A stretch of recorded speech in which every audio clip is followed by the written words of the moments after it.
That means he's ready to go. That was the knock. Yeah. So we're ready to have to select a temporary leader here, so. Yeah, so the chair and the vice chair are currently absent, so we'll have to, So I somebody will have to nominate a make a chair. recommendation Yeah. that we have Tim Thompson run the meeting tonight for us on behalf of the fact that we haven't got our chairman and co-chairman here. I second. I guess I can't abstain. Then we'll have to vote on that. Okay, so I'm not there yet, but I guess we need to vote. It's been moved and seconded that I would step in as the temporary chair of the Board of Adjustment. Any further comments? If not, all in favor say aye. Aye. Aye. Aye. Opposed? You sure? Okay, that's been decided. Okay, welcome to our Board of Adjustment for tonight, the 14th of April, 2025. We have 4 members of the board here. We do have a quorum, so we'll press on. The regular agenda is to begin the approve the minutes from the November 4th, action required. Approve the minutes as presented and with any amendments or provide staff for direction. Do I have a motion? I move to approve. Jerry moves that we approve the minutes. Is there a second? I'll second. Ivy seconds the motion. Has been to approve the minutes, and it's been seconded. Any discussion? All in favor, say aye. Aye. Aye. Opposed? All right, public comment. Time limit is 15 minutes for this particular point of the agenda. Members of the public may speak to the board regarding matters not on the agenda nor currently pending before the Board of Adjustment. Please state your name and resident city for the record and limit your remarks to 3 minutes if there is public comment. Okay, seeing none, we will move on to item number 3. Public hearing proposal for a conditional use permit at 2250 Augustine Avenue, permit application LUP 2025-0005, action required. Go ahead, Mike. Thank you, Mr. Chair, board members. So before you tonight, we have a public hearing. This is a conditional use permit for a residential assisted living facility in the Eddington subdivision. It's 2250 Augustine Avenue. You can see there's aerial's a few years old, but current infrastructure has been constructed. This is Augustine Avenue. You got Palouse River Drive here. Arboretum here is to the north. This is a city park property that includes the South Fork of the Palouse River. You can see the cyclocross track here into the northeast. Eddington Avenue has been constructed as well, and townhomes have started to be constructed along Eddington on both sides of the street. Further to the east within Eddington subdivision, you'll find single-family dwellings as well as additional townhouses and twin homes.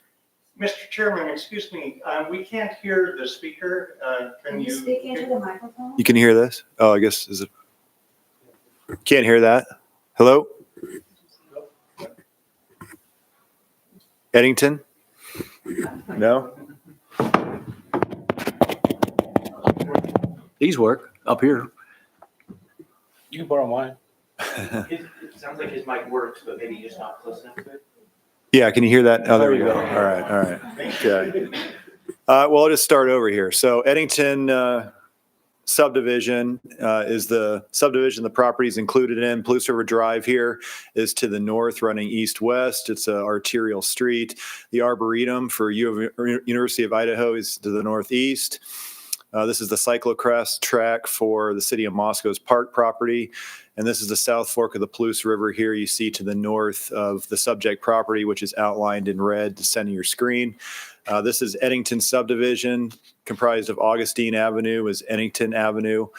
A lot of townhomes, some twin homes, and single family as you head to the east through the subdivision. But all the infrastructure in the first phase has essentially been constructed. This ortho photo's a couple years outdated, so it doesn't show the construction of the infrastructure, but currently completed on Augustine as well as Eddington, looping around to Conestoga, which eventually connects to Palouse River Drive.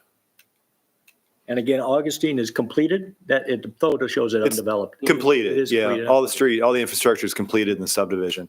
So the applicant's Nathaniel Bartlett is requesting the CUP in order to construct the assisted living facility. Assisted living facilities are classified as nursing and residential care facilities in the zoning code. That definition is establishments that provide residential care combined with either nursing, supervisory, or other types of care as required by the residents. It's proposed to be a 16-bedroom facility for the elderly and disabled with not more than 16 residents. The caregivers will be limited to 3 during the day and 2 at night.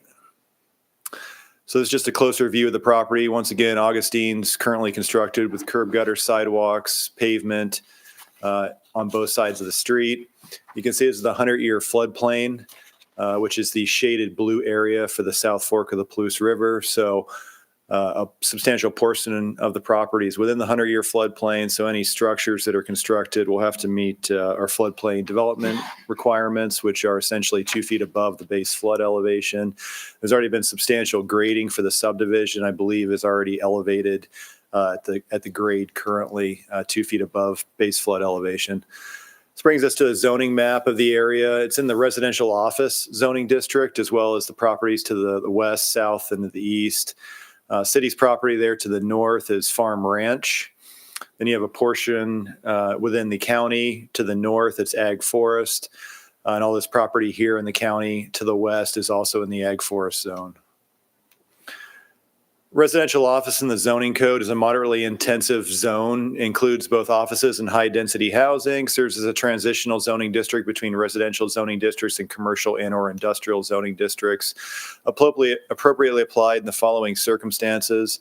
On the perimeter of commercial or industrial districts where they butt residential land uses, where transportation network use is greater than desirable for low-density residential uses, where landforms create sites which are reasonably accessible by transportation systems and which are buffered from nearby residential areas, and where development patterns in the neighborhood will allow development of moderate intensity to occur without producing adverse visual impact or harm to the transportation network. Looking at the bulk and dimensional standards for the RO zone, so minimum lot size is 5,000 square feet. The subject property is 36,600 square feet, so certainly meets that. Setbacks in the front are 10, rear is 20, side is a minimum of 5, but both sides must equal 15. And the total building height maximum is 40 feet. So this brings us to the site plan that's been submitted by the applicant. You can see the driveway access off of Augustine Avenue. See Augustine Avenue running here. This is the building footprint for the building. So you've got the parking lot, ADA accessible parking space, and about 16 parking spaces, I believe. And then those typical 3-foot landscape buffers required to be constructed surrounding the parking area. This is the floor plan of the facility that's been submitted. 16 essentially bedroom, bathroom units. I can zoom in to the top of your screen there. So each of these is a bedroom, and then you have the bathroom, shared common hallway. This is a courtyard, so it's exterior here, but pretty much mirrored on both sides of the facility in the building. Heading to the southern portion of the screen, so the continuation of the bedrooms here on either side. You also have a media room, an office. This is the living room, dining room, kitchen, pantry. This is the main entry and a covered porch here, as well as an office, staff restroom, and laundry here to the southeast. These are the building elevations that have been submitted. So you've got the rear building elevations here. And then a right elevation as well as a front elevation off of Augustine. So staff recommends approval of the application for the CUP for the nursing and residential care facility located at 2250 Augustine Avenue with no conditions. And then in accordance with the board's decision, direct staff to prepare the relevant criteria and standards document. And I certainly try to answer any questions you have. Question from the staff? I'm good. I do. Mike, I'm looking at the application under paragraph 7, before the Board of Adjustment may issue conditional use permit